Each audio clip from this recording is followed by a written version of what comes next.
Good evening, this is Stormcastle Jackson. Darth Porgius. And the real Darth Porgius, I'm only Darth Porgius the Lesser.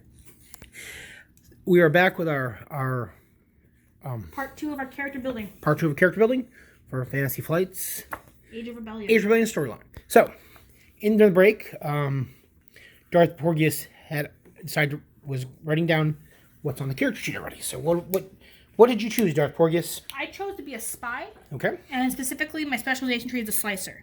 So the first thing I did was I marked down what my career skills were, which is what all these S's are. And then the SL is my specialization tree skills. I wrote those down because oftentimes I find it easier when I go to spend experience points to look at where did I get these things from? Why are these career skills for me? Okay. So I found it easiest to just do that. Our campaign is going to be based with 2 characters and a droid and ship, and they're going to be infiltrating and tracking down information to use for potential rebel strikes. Mm-hmm. That's as far as Darth Porgius knows. Dun dun dun dun. Dun, dun, dun. So, okay. So, we got the character skills are here. Mm-hmm. And now, when you buy your career skills first, you have a selection of 8 skills to choose from, which in this case are computers, cool, coordination, deception, knowledge warfare, perception, skullduggery, and stealth. Okay. You get 4 of these. So I chose computers, I chose deception, I chose perception, and I chose stealth. Okay. And then you get 4 more skills from your specialization, which are computers, knowledge education, knowledge underworld, and stealth. Now, because I have overlaps in certain skills, that means I can Stealthy porg. Yes, very stealthy porg. That's how I got onto the Falcon. That means that you can buy up to a rank 2 in those skills, which is very important because you can only have up to a starting rank of 2 as a starting character. Okay. So I bought computers to 2 and I bought stealth to 2 because I figured as a slicer, those are the skills that are most important for me to be able to sneak in and hack into things. Okay. So, and then, of course, you go to the talent trees. Yes. Now, this is the slicer talent tree. You got to start you go from top. And you work your way down. You need the prerequisites. So you can start here, or you can start here, here, or here, or you can buy these solo abilities as well. Okay, so which one did you grab? The ones I grabbed, which I have to on my notes so I didn't write all them down just yet, is I bought Grit, which increases my strength threshold by 1.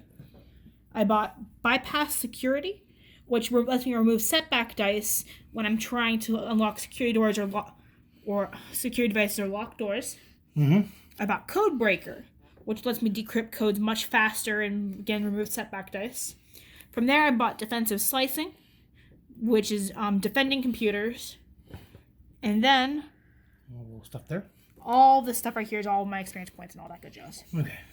And those are the ones that I bought. Now, with the experience points I earn, I can buy more of these later as long as I keep following the talent tree. Okay. But for now, those were the ones I chose. Okay, so why don't you put all your points in there? Okay, so that is... Which, of course, brings us to the question of experience points. Here is the nifty chart that tells you what experience points you can spend on what. You can spend on increasing your characteristics, which, again, are your attributes. Okay. You can spend experience points to purchase ranks and skills. And remember, as a starting character, you can't go above a 2. Okay. You can spend experience points to purchase talents within a specialization, which is part of what I did. Or you can spend experience to purchase a new specialization. Now.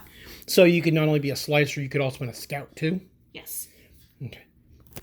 I wanted to stay... Or you could have taken the recruit. Yes. Okay.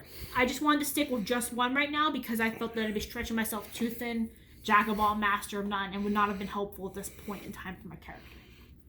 So. Shock porg face. Shock porg. Okay. So the first thing I'm going to do is I'm going to buy 2 skills up. Okay. Which are my deception and my perception. So those cost 5 times the level you're buying. So since I'm buying level 2, it costs 10 experience points each. And then I'm going to increase 2 very important attributes for my character. My agility and my intellect. Okay. Those cost 10 times the level you're buying. So that comes out to 30 each. Mm-hmm. Which puts me at, I've spent 80 experience points out of 110. And then I also spent another I calculated this all out on my phone beforehand, and now I can't remember the numbers. I'm sorry. But it left me with 5 experience points left over after I bought my talent tree skills. So I spent last 5 in buying Skullduggery. And since that's a level 1 power for me, it's only 5 experience points. Okay. From this point, I'm going back to my human template and going, okay, I have 2 free non-class skills to pick from. I noticed that I can't shoot a blaster or be useful in combat in the slightest. So I'm going to go ahead and put 1 point in ranged light so I can use a blaster rifle. A blaster pistol. And then I'm also going to pick Piloting Space just in case I need to fly something. I don't intend on flying anything. That's going to be the cousin. That's going to be the cousin, hopefully. And not the droid, because I'd be terrified to leave my life in my droid's hands when it comes to flying. But wow. You never know. Sometimes droids get angry. Is this an astromech? Yes. Makes a lot of sense. I mean, the C1 units. I mean, come on. This is an R3. Yes, it's an R3, but you never know. And we're going to build this droid at Galaxy's Edge. We are. And we're going to, when we get a chance, when it opens back up, we're going to build this droid. Okay. So you better be very nice to it. Be very nice to R3. Okay. Okay, so the next part is you determine your derived attributes, which is your wound threshold, your strength threshold, your defense, and your soak value. Because you've increased your other things that can go up? Yes. Okay. My wound threshold isn't going up because I haven't increased my brawn. Okay. But because I increased my intellect, or is it willpower? Let me go back and look. Doesn't hurt to look. I don't have this entire book memorized, just most of it. Okay, it's willpower. My apologies. So neither of these are going up. Your soak value comes from your armor. And your defense also comes from your armor. The default defense is 0.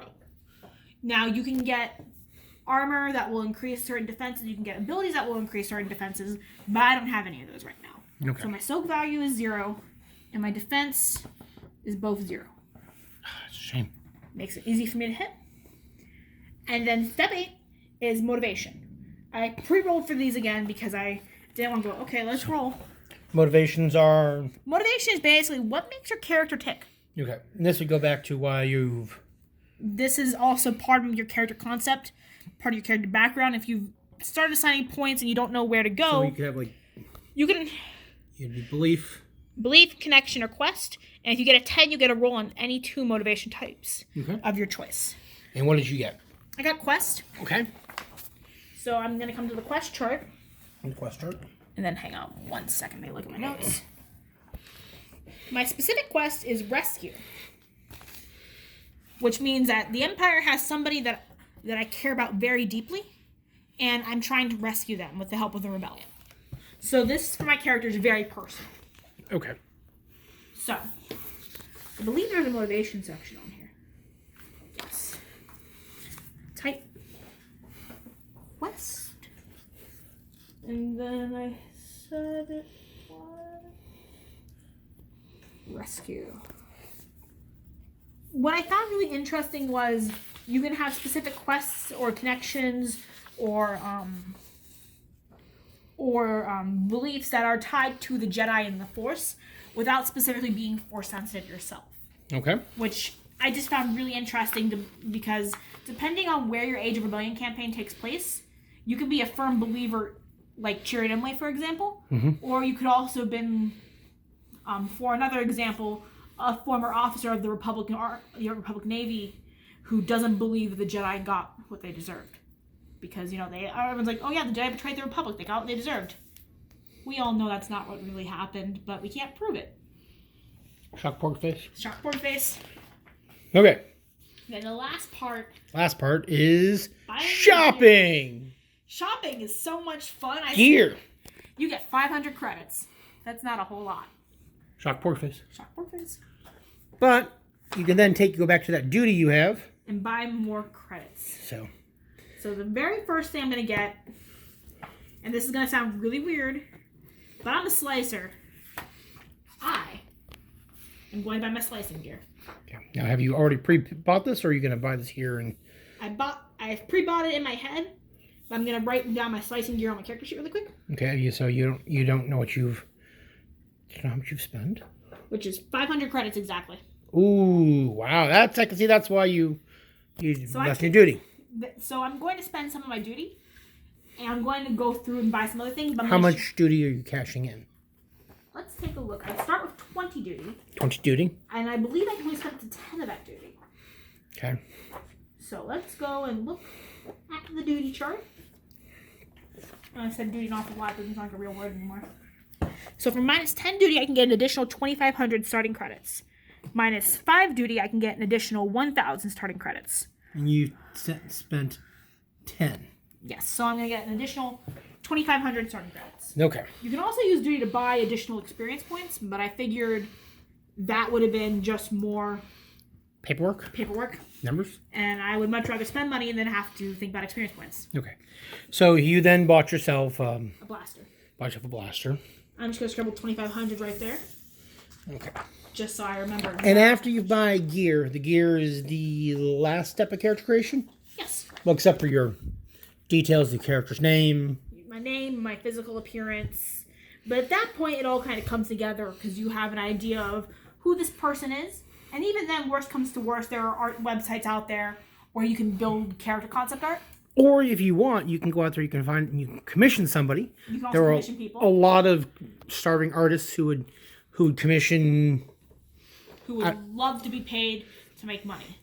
I found that a very good website to do concept art, and then you can turn around and say to an artist, this is what my character looks like, but I'd like to commission you, is artbreeder.com. But basically, you just go on, you get to pick and choose. Like, we are not getting any kickbacks from them. We're not getting kickbacks. I just like the website. But you get to basically just build a little character portrait, and then you can turn around and go, hey, artist. And there are lots of places like DeviantArt, Tumblr. There are actually 10,000 Star Wars fan groups on Facebook. There are always artists looking to promote themselves. It's just a matter of knowing where to look. Yes. So, actually, if there are any starving artists who want to go ahead and put their commission info in the comments below, please do so. Okay. And make sure that if you do take it, you make sure you pay your artist. Yes. Because pay your starving artist. That's not right. Because if you can't say, well, I'm going to give you exposure because you can't pay bills in exposure. I mean, can you pay your gas, your food, or anything on exposure? The only exposure you get is in the wintertime and you freeze to death in the snow. But you don't want to be in Hoth, be exposed. Ask Luke Skywalker, ask his poor Tauntaun. We don't happen to those Tauntauns. Okay, so is there anything else, or we have the basics of the... Is there anything else on the character sheet that, besides your little bit of bookwork you're going to do that is... There is a small section for character description right here, okay, which you can put notable features, hair color, eye color, all that good stuff. Mm-hmm. And then when you take critical injuries, because it's bound to happen at some point, there is a list of where your critical injuries are. So if you get a cybernetic hand at some point because you're a Skywalker, you can write it down on your character sheet. And that's how we knew Rey really wasn't a Skywalker, because she did not lose a hand. Skywalkers by adoption are still equally valid, okay? But she's safe from the hand losing thing? Maybe she's an Organa, really. Rey didn't lose a hand. Fair enough. Okay, but that aside... She lost a planet. Okay, fair. We're getting off topic, though. But that aside, that is the basics to building an Age of Rebellion character. Okay. If you have any questions about how Edge of Empire, Force, and Destiny characters... We are going to do those. If you have any questions of how they differ in the meanwhile, though, I can go ahead and explain those to you in the comment section below. Or you can just wait for our next video where we explain the differences then. What we're going to do is our next video after this is we're ideally going to sit down. We're going to show how some dice work. We're going to run a quick session, have a little bit of combat, and I'm going to set the plot for our adventure. And then, after I get that going, we will then do a character building for Edge of Empire. And finally, Force and Destiny, because Force and Destiny's Force is a little more in details. Now, that being said, can you buy Force powers inside this book here?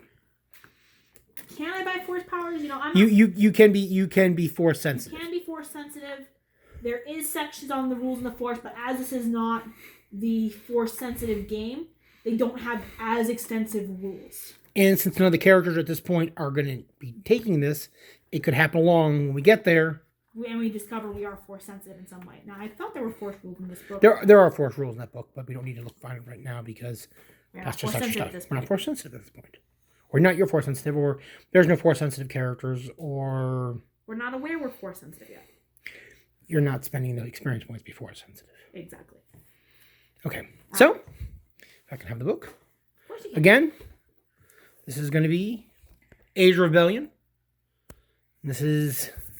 A currently unnamed character. Currently unnamed character because we didn't have a name for a character yet. So all I can think right now is Kara, and that's not cool. Stealing somebody else's name like that. All right. So, again, this is Darth Porteous and Stormcastle Jackson. I'd like to thank you for a long, meandering video, and I hope you enjoy this. Thank you. Thank you.